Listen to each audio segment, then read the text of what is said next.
Good evening, everyone. I'm Chris Phelan, professor and chair of the Department of Economics at the University of Minnesota. It's my pleasure to welcome you to this evening's panel on behalf of the Heller-Hurwicz Economic Institute.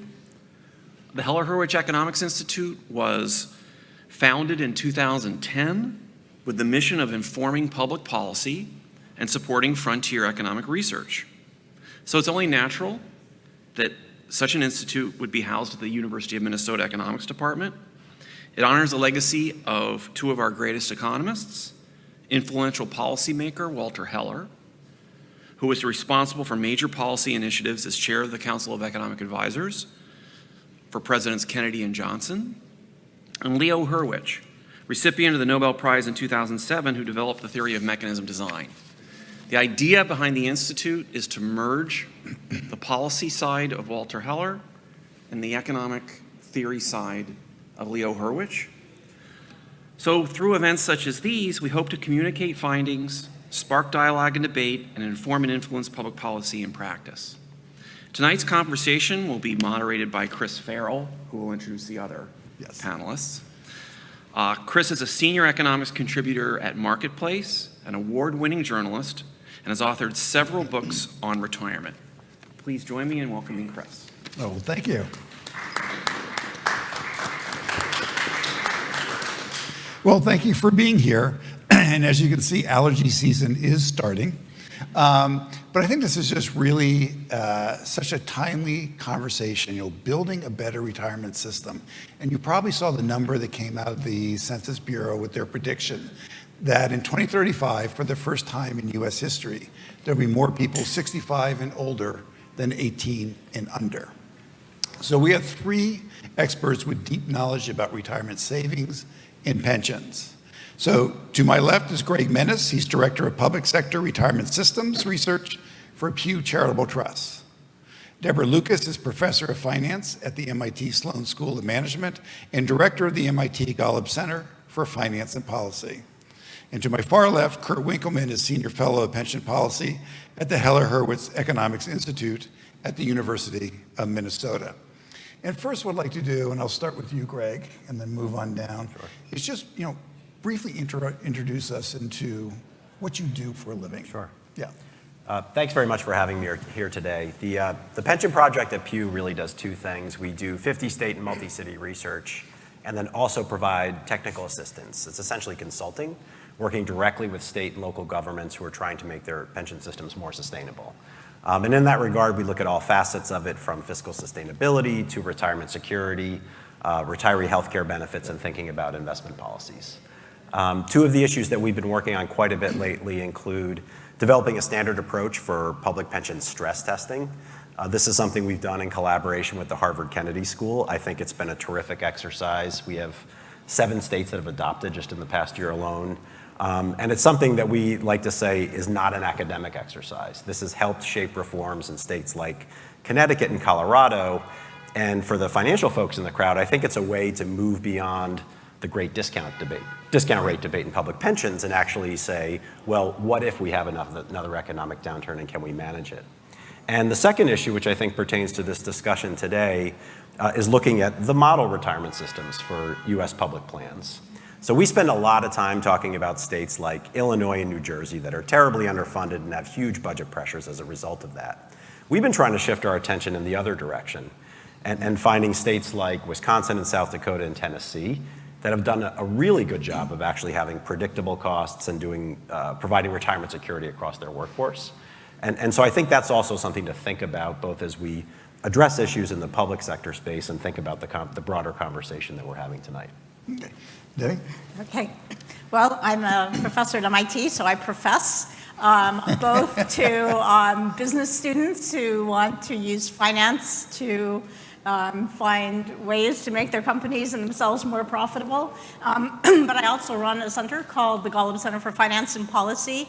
And the idea of that is to put finance in the service of the public interest. So the kind of new twist of that center is to recognize that governments are themselves the largest financial decision makers in the world, including what they do in the pension system, but certainly also with Fannie Mae and Freddie Mac and education financing and everything else. And so to provide research and education to policymakers so that they're better armed to do a better job of making these large financial decisions. So certainly the pension space is one place where there's a lot to be done. Also in the spirit of MIT and trying to put financial engineering to good use, many of my colleagues are interested in improving on retirement system design, not just in the public sector, but also in the private sector. In fact, kind of in the middle of all that, my center recently ran a contest for designing the best collective defined contribution plan, which is designed to take the best of DB and DC plans and try to implement them in the public sector to share risk in a more reasonable way, not lose the strength of DB, but have some of the risk sharing in DC. So that's kind of where I fit into all of this. Okay. And Kurt? Sure. So the project that we're working on, Continuous in Minnesota, and I said we, so I should acknowledge my colleague Jordan Pandolfo, who's going to correct me if I screw it up. But our project is basically set to figure out, well, what policies, can we set up a framework that evaluates alternative pension policies for public employees? So is there a policy that could possibly make public employees better off and at the same time make taxpayers better off? And what would those characteristics look like? So the good news is we have the models working.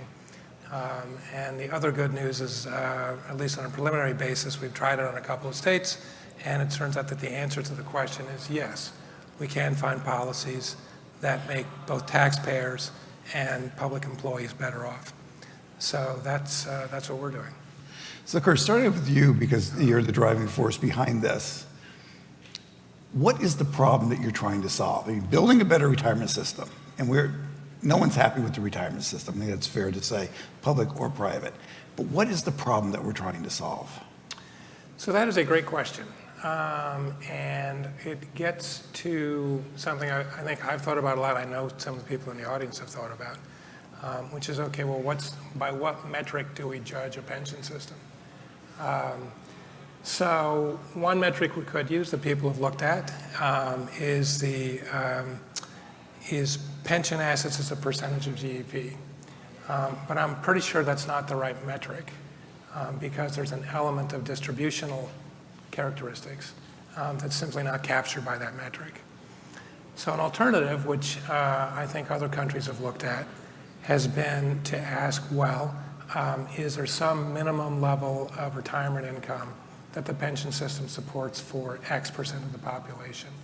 And I would actually propose that that's a better metric than simply looking at retirement assets as a percentage of GDP. So I think if we start talking about metrics, in my opinion anyway, one thing we have to be very clear about is, what risk are we trying to help people manage? And the big risk is obviously retirement income, is spending during retirement. I would also say, by the way, that doesn't mean, at least in my opinion. By the way, all of these things are in my opinion. So let's call it what would you call it? The disclaimer, the compliance disclaimer. So I don't think it follows from that the metric should be everybody gets X% of final salary as the retirement income. And this gets actually to one of Debbie's points about risk sharing. There are risks that need to be shared both within generations and cross generations. So Debbie, the numbers are kind of striking. 85% private sector workers who have a retirement savings plan at work are under some sort of 401k type plan. 85% public sector workers under a defined benefit plan. So is this a historic curiosity? This is just sort of historically interesting? Or is there actually something here that we need to be paying attention to? Well, I think it's certainly no accident. And I guess the way I see it, as probably most people in the audience know, DB used to be a lot more prevalent in the private sector. But basically it's expensive and it puts all the risk on the sponsor. And in the private sector, the sponsors understood that what was there wasn't sustainable. That is, workers would rather have higher wages rather than to have this very secure DB system. And so basically the private sector has phased it out and replaced it with DC. Now in the public sector, as we know, it's harder to change the status quo because it's not, it's a more complicated situation. And so the public sector, for various reasons, hasn't been able to move away from a DB system. So obviously that's creating risks that are getting closer and closer in many places, and how we resolve them is probably the great question for a public sector retirement. Yeah. So Greg, I mean, okay, it's an exaggeration to say every day you read in the paper about taxpayers being worried about being on the hook for the pensions of their public sector, but whenever that article runs, that's the theme of the article. But you were mentioning Tennessee and a couple other places and putting a stress on what they're doing, what's going right. So elaborate on that. Sure. So in the big picture, there's certainly reason for concern. After 9 years of economic recovery coming out of the last recession, unfunded pension liabilities in the public sector space have remained at all-time highs. The cost for government budgets have nearly doubled. The outlook for investments is not as attractive as it used to be. So there's certainly cause for concern. But one thing we also see is that there's a disparity between those very poorly funded states like Kentucky and Illinois and Connecticut and New Jersey that you're familiar with reading about, and the ones that have really rebounded and remain fully funded 10 years after the onset of the Great Recession has never been wider. So I think that's an important question to look at those practices.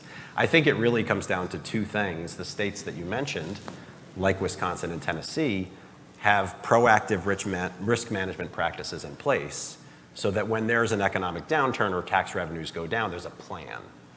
And what that does is automatically adjust costs in a way that can't get politicized as part of the political process.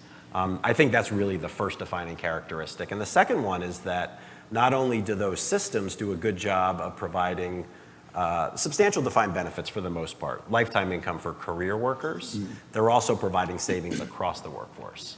So I think it's really those two factors. How do you manage risk and keep costs steady, and then also have a solution that works for everybody? That those states, I think, are worth looking at. And are there triggers that they're using, or are there mechanisms outside of you hope you have the right governor at the right time? Right. There are financial triggers. It's by the numbers and not by the people. So it's the funded ratio or how investments return that put the shock absorbers into place. And Kurt, what do you think? Does the 401k just simply demand too much of the individual worker? I mean, it's a lot. There's a lot of risk there. Yeah, so I will answer that, but I actually just want to go back to something that Greg said. So one of the things that I think the states that are doing it well are doing is adopting some of the practices that you see from other countries. So for instance, in the Netherlands, there's a very clearly defined rule on how you value the liabilities. It's set independently of the fund itself. And the second thing is that there's some automatic adjusting to the actual benefits. So there's rules that govern the contributions and the rules that govern what the benefit payments are. And the impression that I have from the states that Greg mentioned is that somehow they've managed to cook some of those things into the process. Perhaps not as formulaic as you get in the Netherlands, but nevertheless, some of those features seem to be there. Actually, you brought up the point, does it depend on the governor? Obviously, in Wisconsin, it did. Now, getting to the 401k question. So I think the answer there is, historically, I think the answer to that would have been yes, that the way corporate-defined contribution plans were set up, and partly this was a regulatory issue, that essentially the sponsor was precluded from giving what looked like advice, so legally, or they chose not to anyway. So, so beneficiaries were basically asked to make decisions that frankly were hard for them to make. And there were any number of studies that I'm sure people here know about that basically said, okay, because when people don't know, they pick the default option. And the default option has either been company stock or cash. Right. So one of them is either not enough risk, or the other is too much risk. So I would say one of the big pluses, and I'm sure someone will debate this during the Q&A period, has been the introduction of target date funds. Because that basically, here's somebody who's going to debate it right there, which basically puts, as the default option, puts a formula in place for the actual investor. There's obviously another wrinkle that has to go into that, but as a starting point, it seems to me that's a step in the right direction. Yeah, so kind of a different twist on both of these things is I certainly wouldn't imply that DC is better than DB. It certainly is less risky for the system. It's not clear that it's a good structure for workers either in the private or the public sector. And I think that's pretty much what you're saying, but I just want to elaborate on a little bit more, which is my colleague Bob Merton has been saying to me every day, so I'll repeat it to you. The problem with the system is it has traditionally focused on, made people think about piling up this huge stack of money, but that doesn't really tell you anything intuitive about what you need to retire. So I think there's a movement now in retirement plans to focus more on the stream of income that you're going to generate and the risk of that stream of income, because in fact, there's these statistics that people don't even to save in retirement because they've been conditioned for their whole career to just pile up the money, and so it really pains them to actually have to spend it afterwards, whereas you could really change the mindset. And so that does have a bit of the flavor of DB, because you're trying to get people to think in terms of the income that they need, and you're trying to make it safe enough, but maybe not to the extreme safety of DB plans. But that takes away completely the investment decision from the individual, and it moves it into some kind of a more professionalized system. And the reason I think the target date stuff is a very primitive way to move towards a much deeper problem, which isn't how much stocks, how much bonds, but how do we even evaluate the relevant statistic for what's going to give us an adequate retirement income? Well, part of this also though is, okay, it's hard enough to figure out how to accumulate assets. How much in stocks, how much in bonds, there's all kinds of information. The information about how to withdraw your money, that's a black hole. And individuals are being asked to make this decision. So it's great to have Bob Merton saying, we need to solve this, but right now there are 10,000 baby boomers retiring every day out to 2030. And you have a system that's built on accumulation, but you're supposed to live off of it. Right. But I think that is a trend now that you're starting to see people like Bob, aside from being a good thinker, is a good businessman. So he works on designing retirement products. And I think the focus now of a lot of people is to think about how do we take the savings and really offer to convert it into streams of income with different amounts of risk for different people depending on the risk tolerance. So I think even from that, I think there's more and more attention now going towards the deaccumulation stage, because that's becoming more important than the accumulation stage. So tell us about, what was the collective wisdom? What did you said you had this challenge. So a collective DC system is like the Netherlands system. So it takes money and it invests it in a central place. So it saves on the transactions cost of having a lot of individual accounts. So it's centrally managed. There's basically a reserve pool that allows some smoothing across generations between market fluctuations. And so basically you tell people, well, you're going to get a benefit that looks like this 97% of the time, and it's only going to go down in the case that the investments go very badly and the reserve pool goes down and all of that. So it creates kind of stability. And so what we were asking people was, well, given that we say the employer has to put in 8% and the employee has to put in 8%, what investment strategies could you use and what kind of guaranteed return could you give to people. So that was the nature of the contest. And I think the answer is you can actually do pretty well. Like, you can make it very unlikely that people are going to take a big loss from what you've promised them. But it's not a panacea, because the basic problem is that asset returns just aren't that high. So if you want to have an adequate amount of savings for retirement, there's no amount of financial engineering that takes away from the fact that you have to put away quite a bit. So I guess the answer is yes, you can build a system where people have stability and predictability. No, it's not cheap if you want to have a reasonable replacement rate for your income while you're working.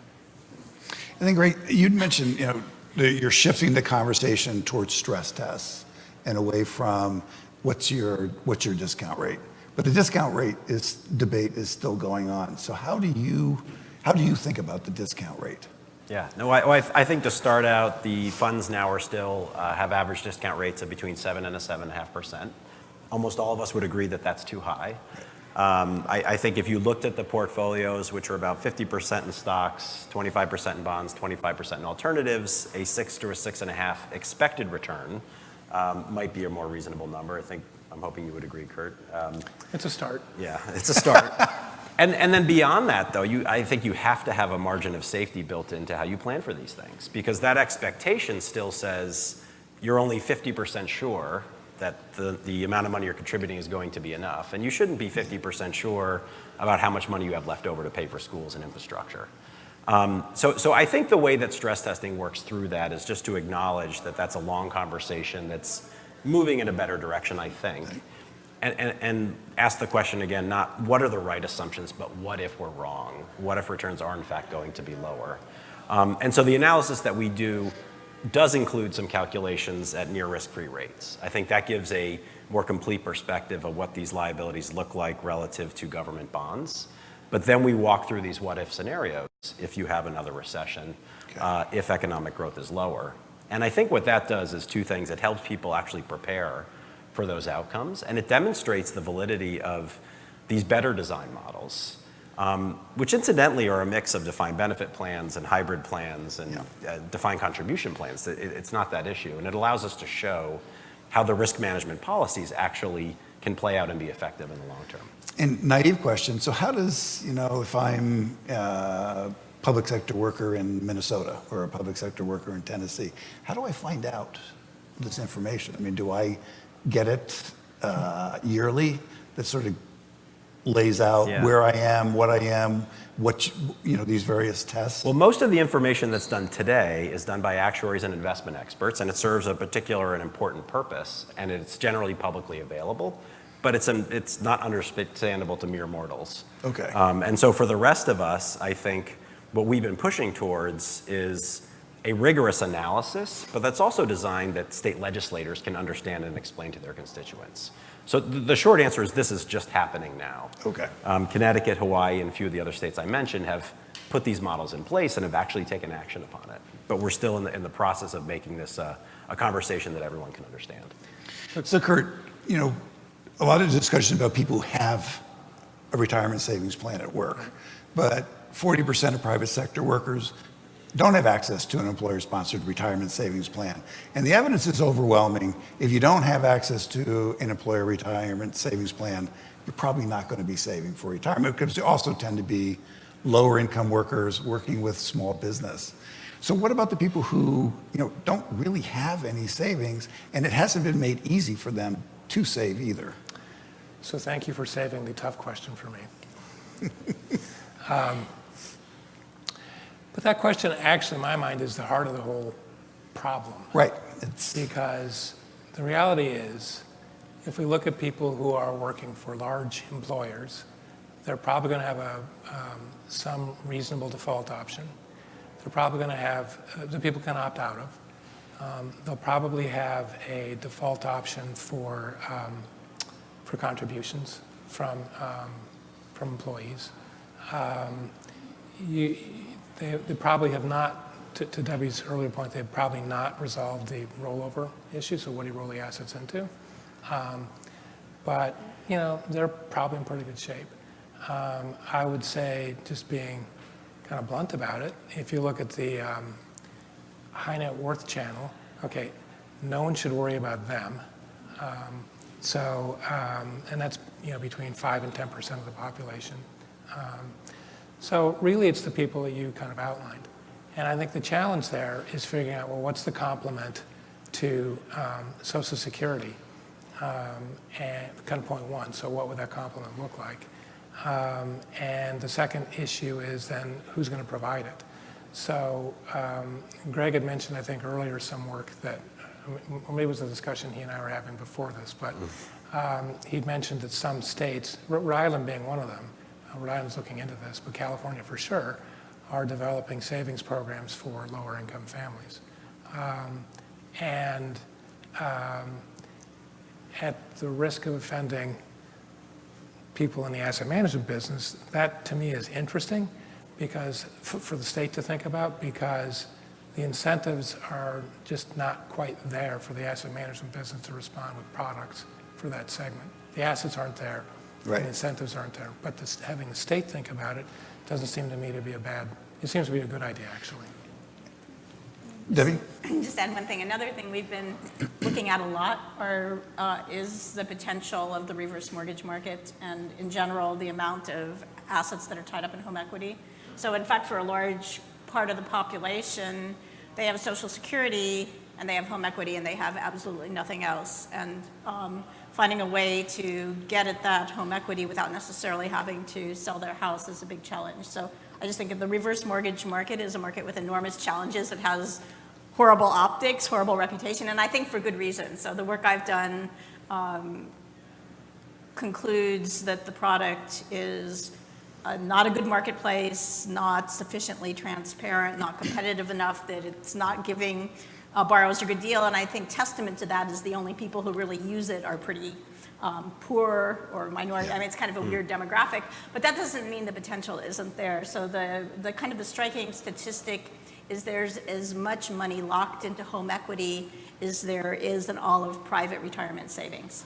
So I think that for a lot of people, realistically, because they haven't saved, right. That's where home is where the money is, and finding mechanisms to meld that with other retirement. And just a fact that I learned in working on this that I think is very interesting is this is one of these weird regulatory frictions that because reverse mortgages are classified as a mortgage product, financial advisors don't usually actually include them in their retirement advice. So you're not getting a kind of an integrated advice for people between the two because they aren't actually allowed to give the same kind of advice. So I think somehow taking out some of, that's just one friction, but taking some of the frictions out of the home equity release market is going to be a big deal.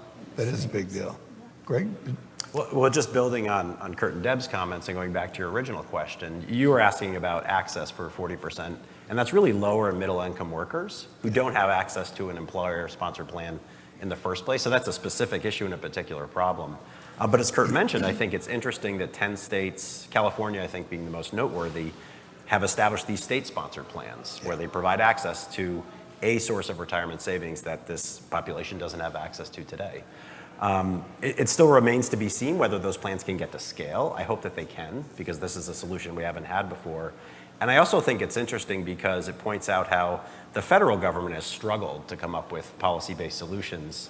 And it's interesting that states, I think, are taking more of a leadership role, and that's something to keep an eye on. So I'm going to ask you, I mean, should Wall Street be managing our retirement savings? I mean, they're fighting these state-sponsored retirement savings plans.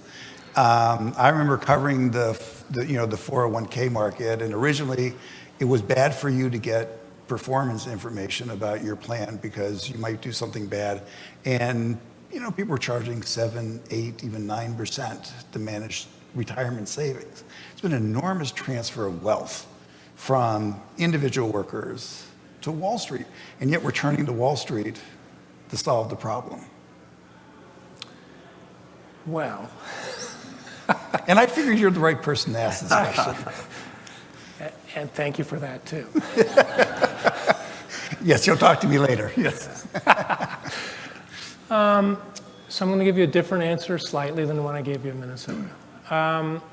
So Wall Street's really good at solving complicated problems, but they are also kind of practical business people.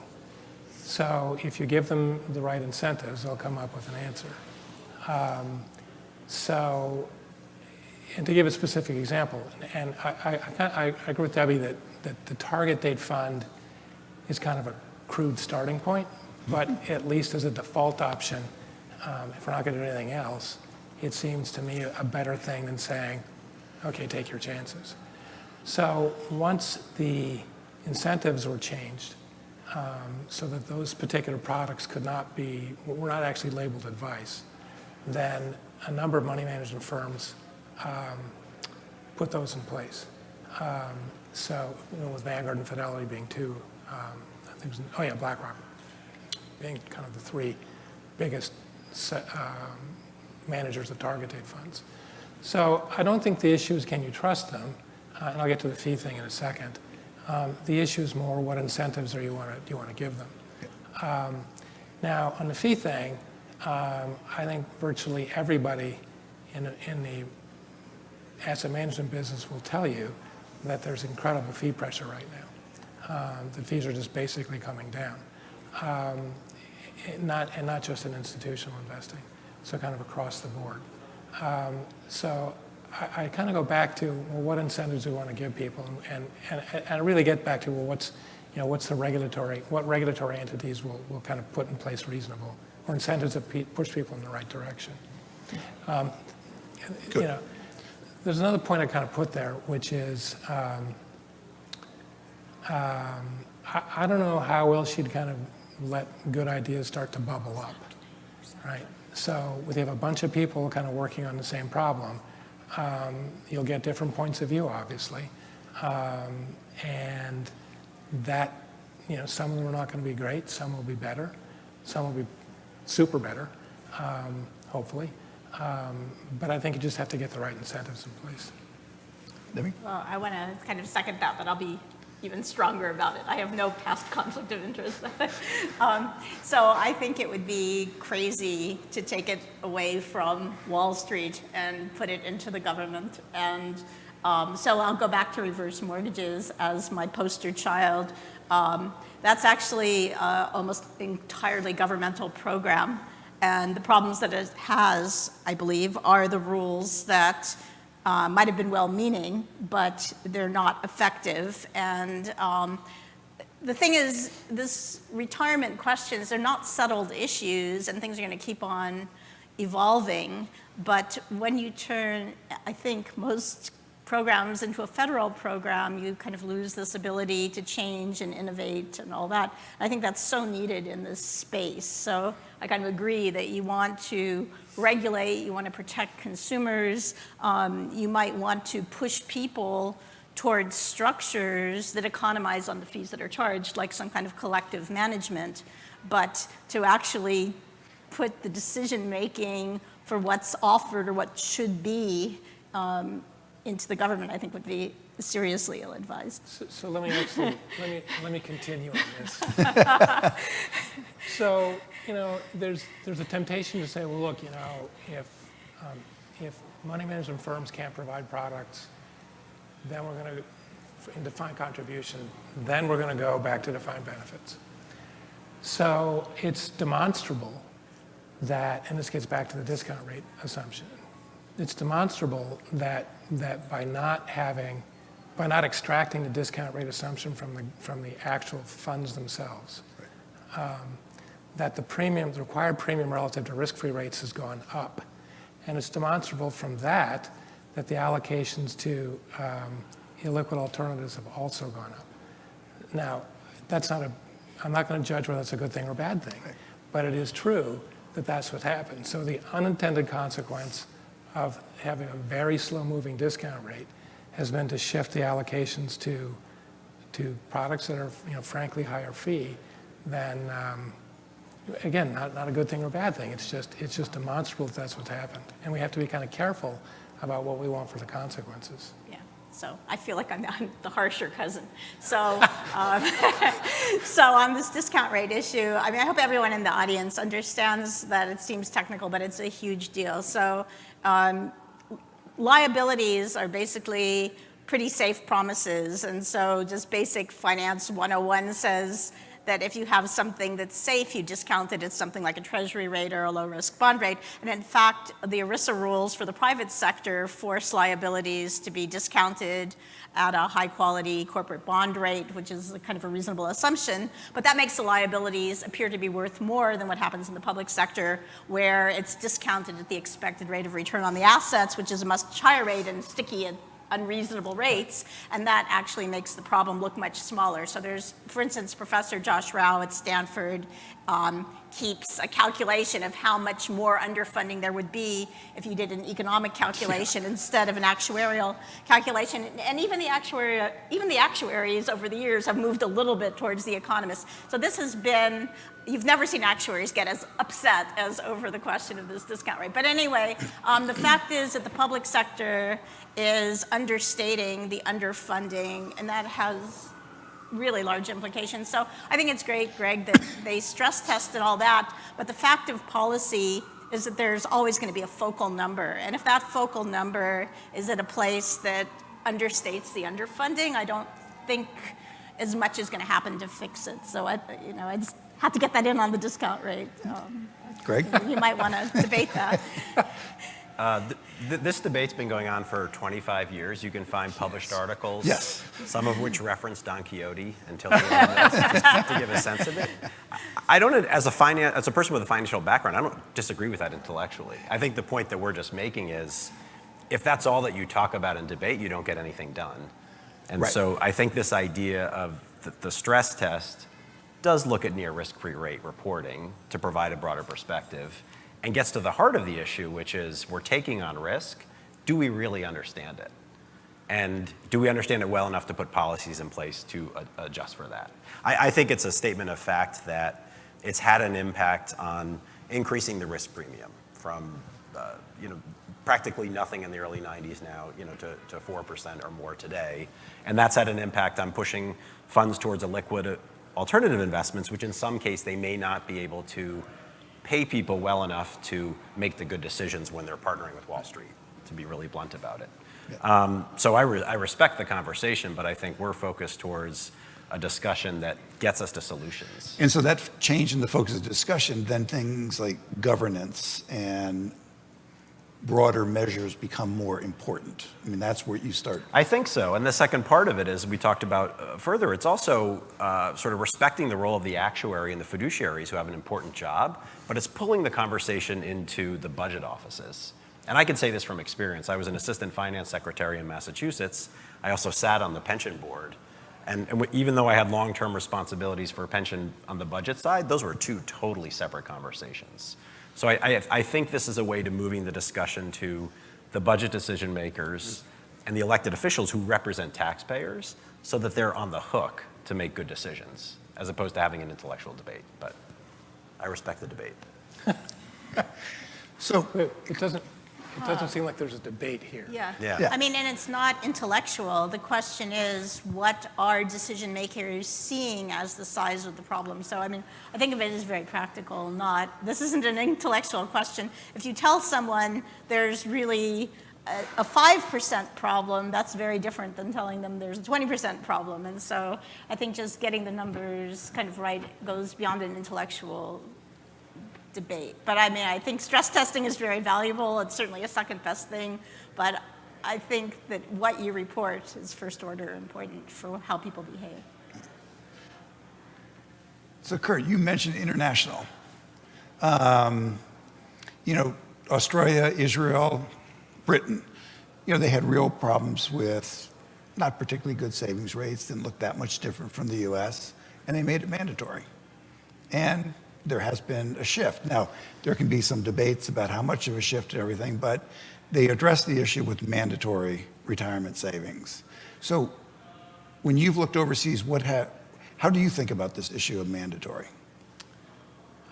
So I'm probably going to offend some of my economist friends. I think it's That's a good okay. idea. I think having something that people can opt out of Yeah. is probably the way to go.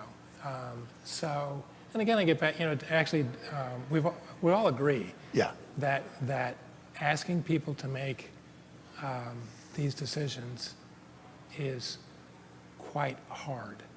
So it seems to me that two of the big lessons from outside the U.S. are, okay, give people default options on the savings rate and give them some reasonable default option on the investment portfolio. And if we can solve those two things, then that to me is a good starting point. There are other things obviously that need to be done, but those to me are a pretty good starting point. So I'm going to give a case in point. So a while ago I was looking at, like many years ago, I was looking at job postings for economists in Australia. And they've got the salary, and then they have, okay, here's the contribution to the superannuation trust. That's pretty good as a starting point, in my opinion. Yeah. Greg? I mean, just building that, I think Kurt and Debbie have laid out following the money from, are people saving enough? Are they investing it the right way? And then what happens in retirement? And I think those first two pieces, there's a lot of agreement that default savings rates, for example, that people can opt out of because that's sort of the American way to be able to make that decision. At a level, I think most of us would come up with a pretty similar number of what that should be. I think there's a lot of agreement that low-fee index investments for individuals or low-fee pooled investments, let's say, with the right asset allocation. So getting those solutions in place, there's still tons of work to be done. But the more that we talk about it, everybody lands on the same point on those two issues. I think there is an open discussion about the decumulation phase, whether people have a plan. And that seems to be the area that needs the most work now. So, Debbie, one of the issues with the decumulation that keeps coming up is annuities and how to tap into annuities. So where are we in thinking about this part about drawing down your accumulated savings? Yeah, so economists love annuities, and they wonder why the world hasn't caught up with them. I kind of understand that it's a complicated issue, and it's another one of the things where I think we don't really know the answer. I mean, I think the thing to start with is the question of how much do you want to annuitize. So we have Social Security is an annuity to some extent. Medicare is an annuity. If you own your house, the imputed rental income is an annuity. So, a lot of, I think, retirement planners think, oh, and then you should annuitize the rest of your savings, but it's not so clear because people also need flexibility for sudden events. So, and on top of that, annuities are hard to price. There's longevity risk, and they turn out to be expensive for those reasons. I think not because Wall Street is ripping people off, but because it's quite a competitive market, but it's a tricky market. So I don't think they're a panacea. I think there is this problem now that you see more people withdrawing a lump sum when they can, and then there's concern that they're not keeping enough powder dry for the future. So I don't have, I guess I'm going to say that I see many problems and not a one-size-fits-all solution. I'm going to turn it over to these guys for better ideas because I want to know the answer too. Kurt? I agree with what Debbie said. But do you see more work going into thinking about annuities? Because one of the things as just an individual, there doesn't seem to be a morning star for annuities. I mean, in other words, the information is very scattered. The product is opaque in many cases. The pricing is not particularly transparent. So is this an opportunity for more an entrepreneur to move into? But it doesn't seem like there's the same body of information here. So I think there are two things where there are opportunities, and they are related. So the first is giving better advice on the decumulation phase. I've joked with, so I've got two lives. In my other life, we're actually working on it. But I've kind of joked with others that, and it's not a knock, it's just the incentives that people face, that in many cases, for advisors or for people building products, the answer to every problem is, well, you should take more risk. And that relates to both the asset accumulation phase, but also how you think about the decumulation phase. So I think there's opportunities to offer better advice on the entire kind of lifetime spending. And that includes the savings part, but it also includes how do you think about decumulation. And going along with that, because that ultimately, frankly, that is the benchmark that we should be thinking about. It's like, well, what's lifetime spending look like? And going along with that, it's, well, what's to Debbie's point, well, what's the proper role of an annuity product in that portfolio? Because, not everything in life is free. So if you sort of say, well, I'm going to put money into annuity, well, there's some give up. So I do think that there's place for some entrepreneurial activity. Greg? I don't have great answers to the annuity question. I think in academics, it's the annuity puzzle, and in the market, it's maybe something of a market failure because individuals in particular have a really hard time getting access or understanding the products if they did. But I think there's some other steps that can be taken on the education front that Kurt was alluding to. Start with Social Security. That's your biggest form of annuity for most people. And I think we all know that the smartest decision you can make in retirement is waiting until you're 67 or actually 70 to get the highest benefit possible if you have the ability to bridge that gap with other resources. But many people take that much sooner. So that's an easy first step towards increasing your retirement income over time. And I think a lot of the research now is looking at this idea that you need a fixed source of income, starting with Social Security, and then something in effect that's an annuity, but also something you can have access to over time. A 401k plan that you draw down in a periodic fashion but can draw upon in emergencies. So I think there's developments happening that are thinking about that question in a smarter way, but I don't know if there's great and clear answers on the annuity piece in particular. Just to add one thing that a lot of people are now thinking more about deferred annuities because they're less expensive and they let people manage. People don't like to give up control of their money either. So there's a lot of psychological reasons that people don't like annuities. But at least a deferred annuity helps people have money available for when they're much less likely to be able to manage their money themselves when they're really the old. And tied to that, long-term care is this incredibly catastrophic expense which we don't have very good insurance markets for, which are actually tied to this question. So, I mean, in terms of new product designs and innovation, kind of not only bringing in home equity, but also finding a way to ensure long-term care. It all needs to be managed, and financial advisors need to have better tools, and then people need to be better educated. And certainly, I think just not having one-size-fits-all solutions is clearly what has to be out there.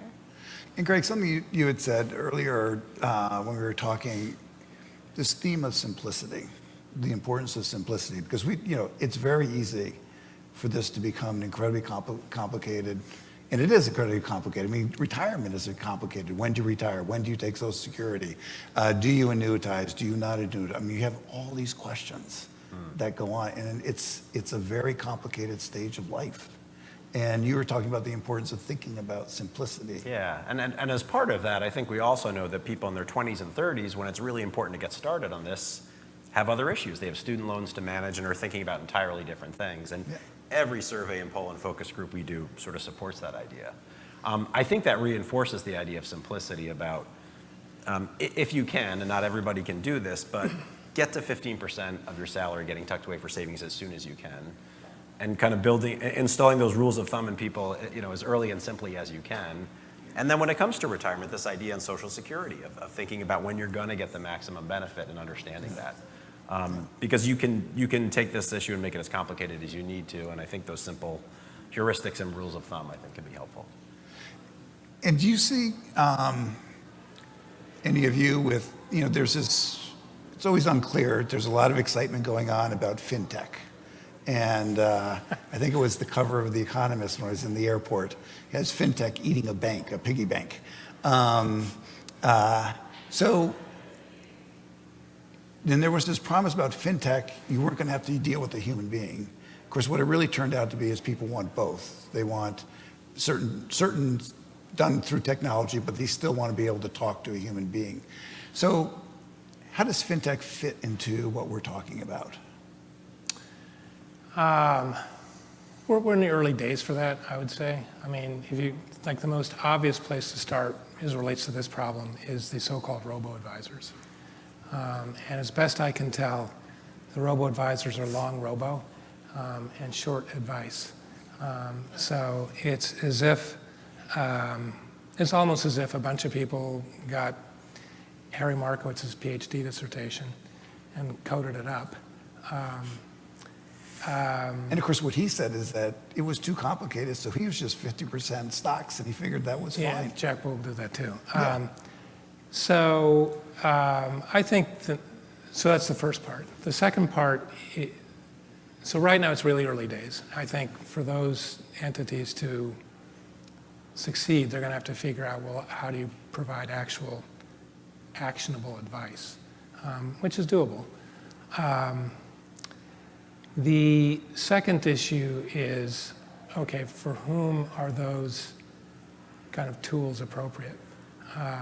And I think it's fair to say that if you go up the kind of accumulated wealth spectrum, people for sure feel like they want to get advice and talk to a human being. I don't think there's any question about that. And I think there's you sort of imagine somebody who's, put aside a couple $1 million, running dry cleaners. They rightly should feel good about having built up that much capital. And they are rightly going to ask for someone to help them, in my opinion, rightly, ask for someone to help them understand the trade-offs. So it's early days on fintech is my bottom line on this. And people have to, I think the next wave is going to be like better advice. And by the way, it'll be better advice not just on the asset side, but on the full Withdrawal problem. Yeah. issue. Yeah. We're going to open it for questions in just a minute. We're going to ask one more. This goes to anybody. But maybe you can solve a puzzle that I have. So if you go back to the first Bush president, he came up with a pretty good plan. His people came up with a pretty good plan to have some sort of universal IRA. And you go to the Clinton administration, universal 401k. Second Bush president, there's been Obama administration, there's been like 30 years of trying to deal with this issue of low-income households not having access to retirement savings. And yet nothing has ever passed. And so the problem has been aware, the population is aging, and yet nothing has ever really happened. So now we're down to the states, and the states are going to try some, so it depends on which state you live in. So I'm just curious why, because it seems like it would be if you were conservative, you want people to have savings because less of a draw on the public purse, and if you're more liberal, you want people to have savings because they have a higher quality of life. Why has it never passed?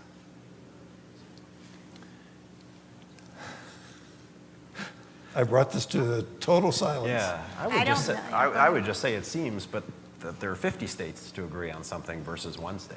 I kind of think it's as simple as that.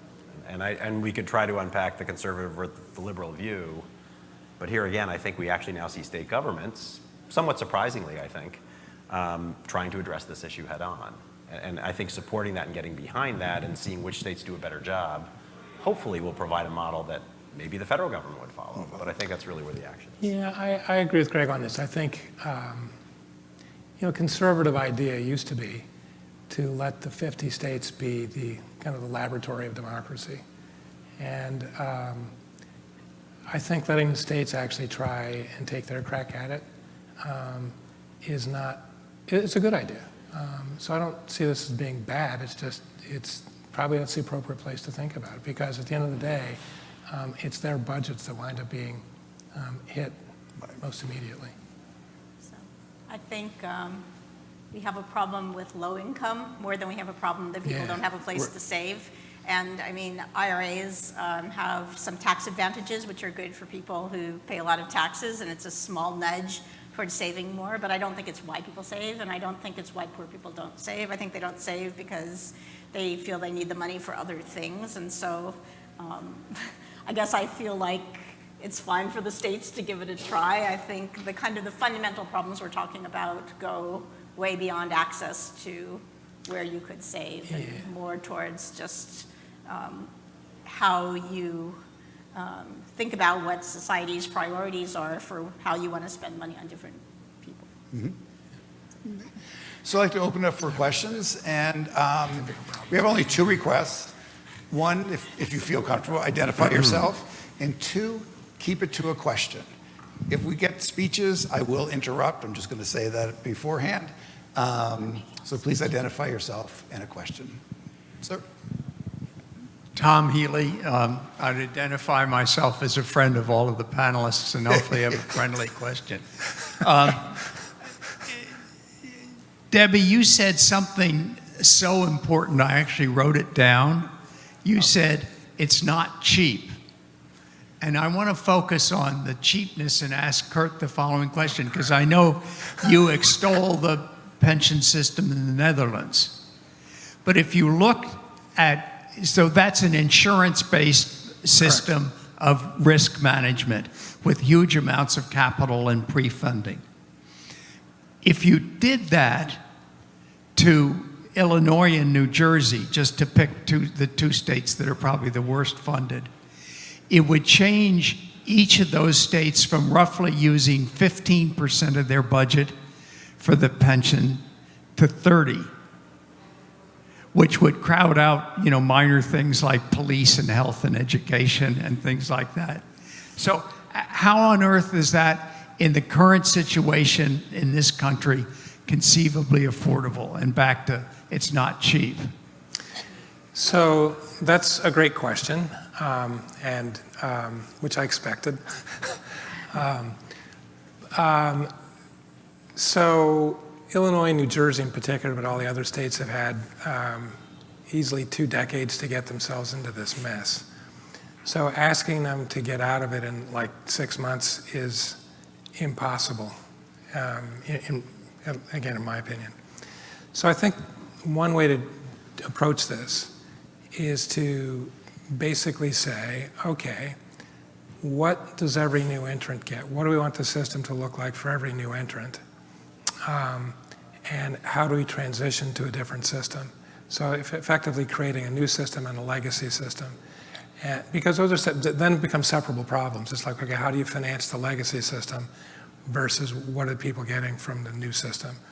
To give you an example where they've sort of done that, not completely. So Rhode Island has done a little bit of that. So new entrants get a specific deal that's different than the current retirees got. In fact, different than the people who were employed a year before. And there's a transition between the new and between the old and the new. So, I mean, the question here is, that's how I would do it. I would just basically separate it into 2 pieces. And by the way, on that, and I hate to put it this way, but it's kind of true. It's figuring out, well, what is the, this is such a value-laden word. What's the bribe to get the new entrants to accept the new system versus the old system? And that, by the way, that can be quantified. Can I have a quick follow-up? Sure. Thank you. So I don't know Illinois, I know New Jersey. New Jersey put in the 5th level of pension in 4 years ago for new beneficiaries. They get 0 return for the first 5 years on their investment even though it's a DB plan. It's just a total, the technical actuarial term is screwing to the new employees in New Jersey. And the reason is that's easy to do because they're not at the bargaining table. They're the ones that haven't been hired. They don't pay union dues. So it is easy to do, and that's happened in a number of states like Rhode Island. But it doesn't change the economic impact at all. It doesn't have a 1% change in the $150 billion liability of the state of New Jersey. Well, so there's at least one problem. Yeah. Okay, if that was a comment, then we'll go on to the next question. Next question. Hi, I'm Dick Berner. I teach at Stern here in New York, and I have at least one friend on the panel, hopefully all of them.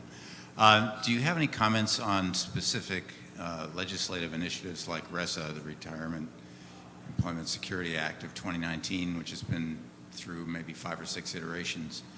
What you like about it, what you don't like about it, and if you want to step back, tell us what you would do if you were king to solve or queen to solve the problem that gives greater access to lower income taxpayers and earners. So let's get all three. Let's start with the second question, king or queen, to give access to the lower income, and then we'll go to the legislation beforehand. Greg? I'm supporting, and we support the state-sponsored plans. I think getting those plans to scale is kind of the open question right now. I think that's the best solution so far that's actually moved forward. So that's my answer to the second question. Debbie? I don't have an opinion on what people are doing. I generally would like to provide incentives for lower income people, which have the kind of economic transfer value that we give to richer people through the tax system, through tax deferred savings. So I'd like to see those benefits get to poorer people. I think it's really important for them to have the liquidity in those savings. I mean, one kind of thing that I think reduces retirement savings in general is that they are illiquid by design.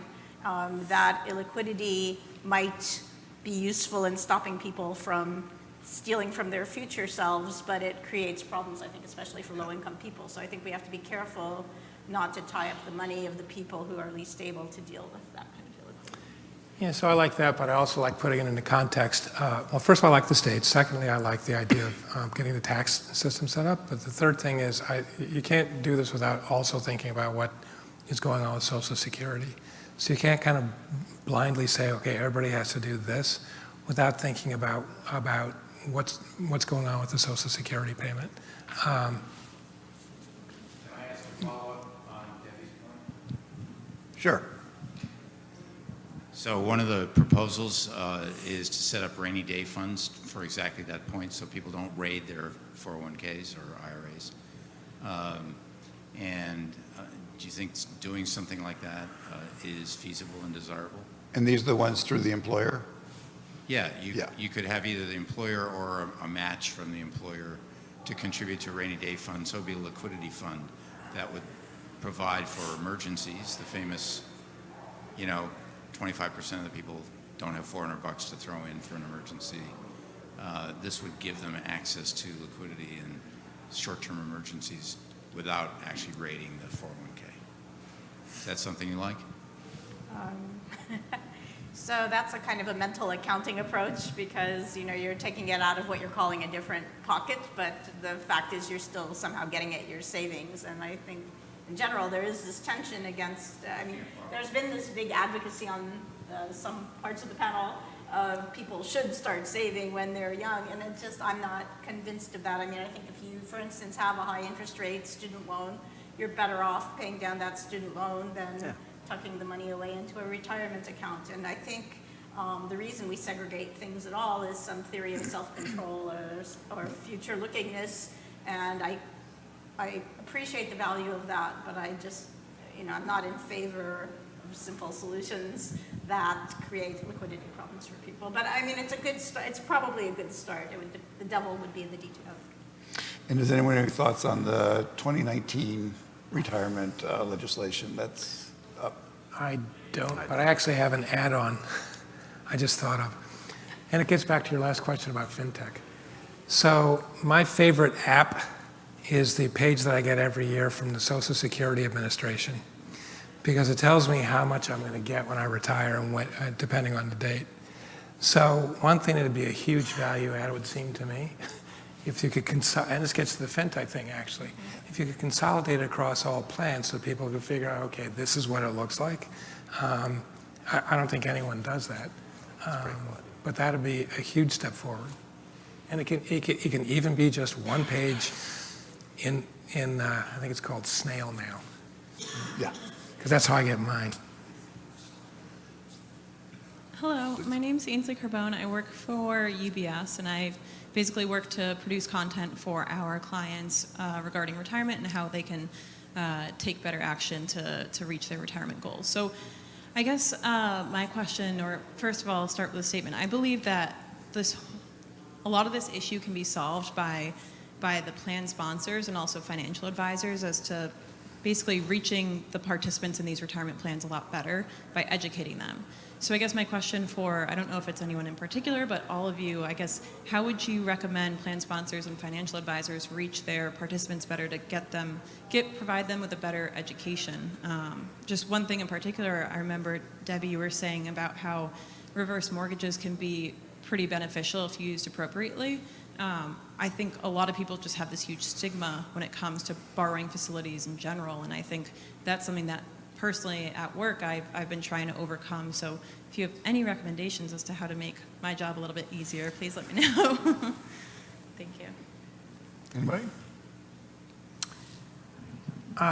Okay, so let me start with the education. Actually, let me segment by investor type. So where we are in the income, in the wealth phase, sorry, where we are in wealth accumulation. And let me just focus on people who I think would be your clients. So the education thing is a big deal, and I would not say we've done a very good job as kind of an industry, but also, frankly, with due respect, as in the media in terms of providing useful things that people can act on. And the issue, as I see it, is that we've not done a very good job of communicating what risks are, both short-term and long-term. I don't think, as an industry, we're particularly, we're an outlier.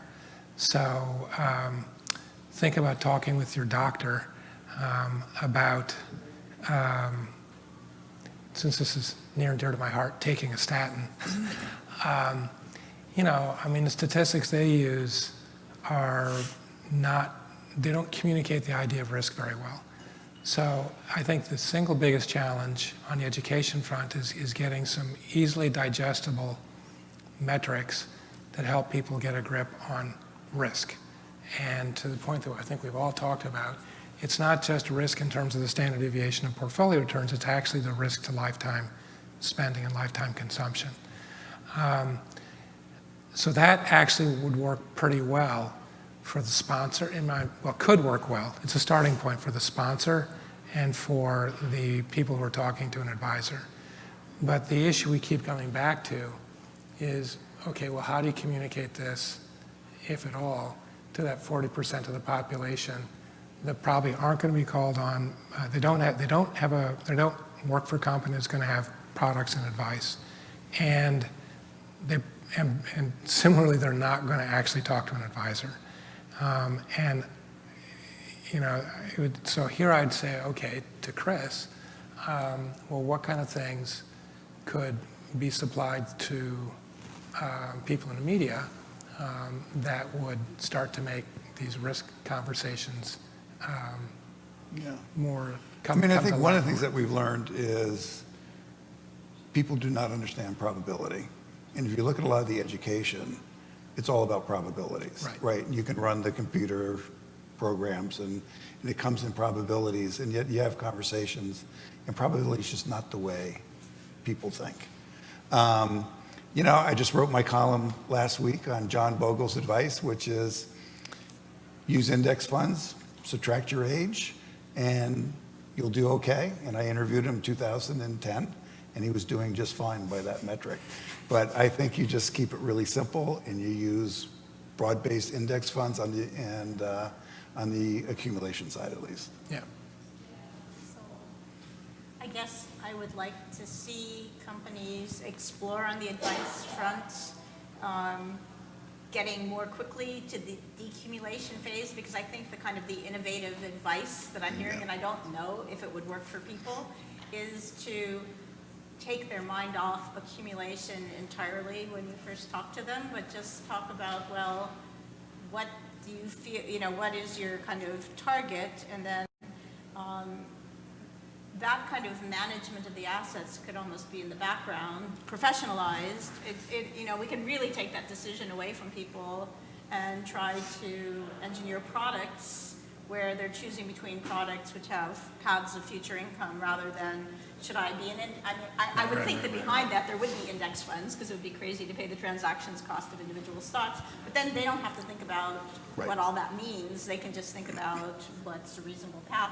And then I also think, and probably you're already doing this, but at least I don't see it in I get a report from TIA Cruft that warns me that I'm going to be impoverished when I retire because I switched universities and I stopped accumulating. And so, the first thing that flashes at me when I log in is, can you live on this? And it's like, I can't even stand to talk. Oh, it's that little, yeah. So, you need something that collects someone's entire financial resources and then gives them information that's agglomerated of all of it. And it's a simple thing to say, but I don't think that the world necessarily does that for people. Well, but we did it with Obamacare. So if you go to any, one of the good things, frankly, was that it, it basically it kind of centralizes the record keeping.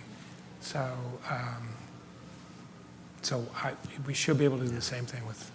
And then maybe a version of Simple Plus, and I don't know what plan sponsors are doing these days on this, is do you have information on the 2 or 3 most important questions on student loans or whether you're going to take on a mortgage? Is there a way to at least acknowledge the 2 or 3 questions that might impact more than half the people and factor that into the conversation? But you know much more about this than we do. I'm Allison Schrager, and I'm friends with Kurt, and I've spoken to Debbie once on the phone.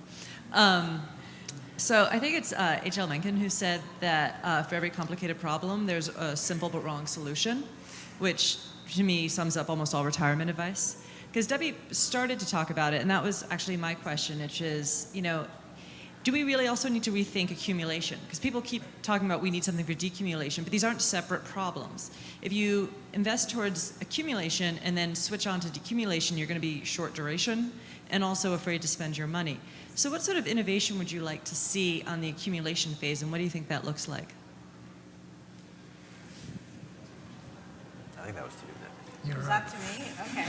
So I guess what I was trying to say is certainly you have to accumulate to decumulate. But I think that the fundamental moving part, which is relevant to most people, is how much are they going to consume today and how much are they going to save. And that's the first decision that they need to make. And I think actually isolating that decision from the what do I invest in will make it easier for people to think about the basic trade-offs. And then in terms of the what cool combination of stuff could we invest in, I have nothing creative for you, so I'll leave it to you. Yeah, and I don't know, Kurt, you may be the best person to answer this, but do we really need, I think you're raising a really good point, which is you can't talk about these as 2 separate issues, accumulation, decumulation. I think we were just trying to acknowledge that the second piece is maybe less well thought out than the first. But I don't know that we want lots of innovation on the accumulation phase. I mean, that's my reaction of. How do people make that decision? Even if they buy an annuity, that's a ton of interest rate risk. I mean, it seems that they're needlessly exposed to it. You can't invest towards wealth and then one day flip the switch to make it about income. Yeah, so over time you could transition a portion of your, as your portfolio gets de-risked and you move away from stocks and more into bonds, you could take a portion, you could think about a portion of that bond portfolio as being for long target deferred annuities. I mean, that would be a structural way to, I think, move along the lines of what you're describing. I think we get a little bit into the financial markets are not as deep as we'd like them to be, especially for individuals on some of those products. And so that's, Kurt. Yeah, so I was just kind of thinking, this gets to something Tom said actually, which is an insurance part. So the reality is we already have a product that looks like this. I believe it's called a variable rate annuity.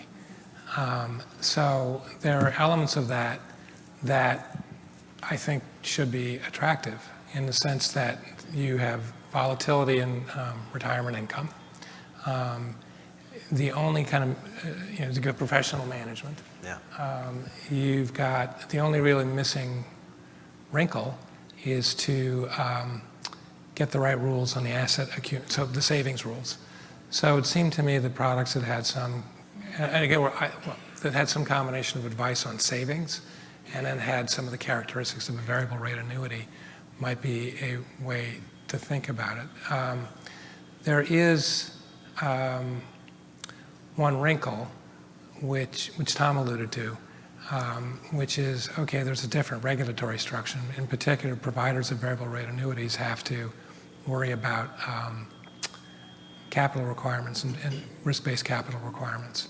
But, I mean, nothing in life is costless.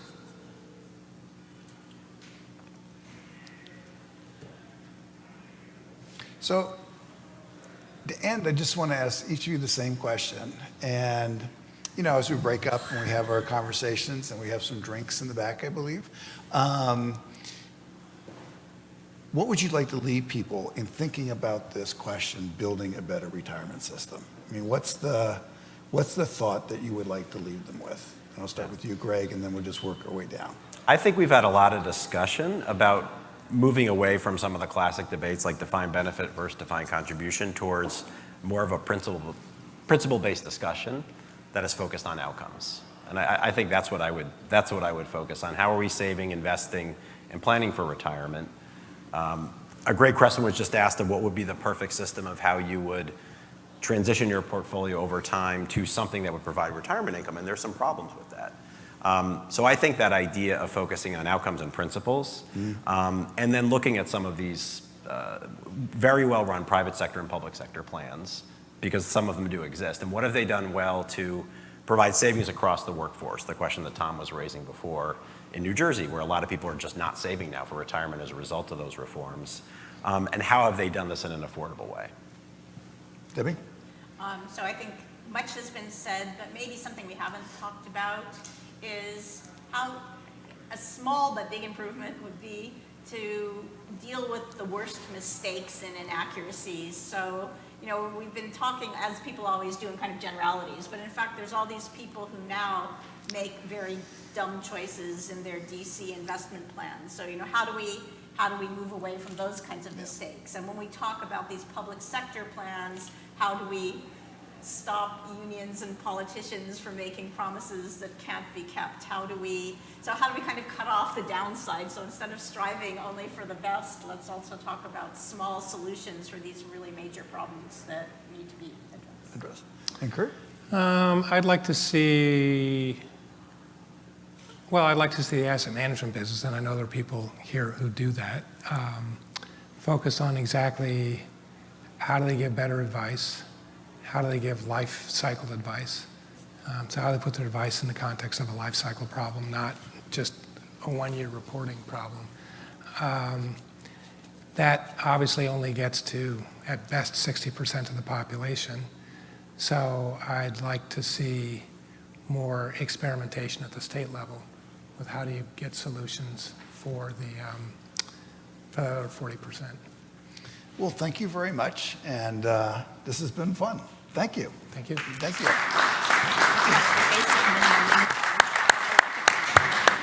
I'll keep this under 20 minutes. Thank you to our distinguished panelists, Debbie, Greg, Kurt, and Chris. I want to also thank tonight's co-sponsor, Arnold Ventures, for helping make tonight possible. The Heller-Hurwicz Economic Institute is fortunate to have the guidance of a very committed advisory board, and we'd like to thank those in attendance tonight, Carla Hagan, Gary Stern, and Kurt. And importantly, thank you all for attending. Please join us in the back of the room to continue this conversation and reception. I didn't cut you off, did I?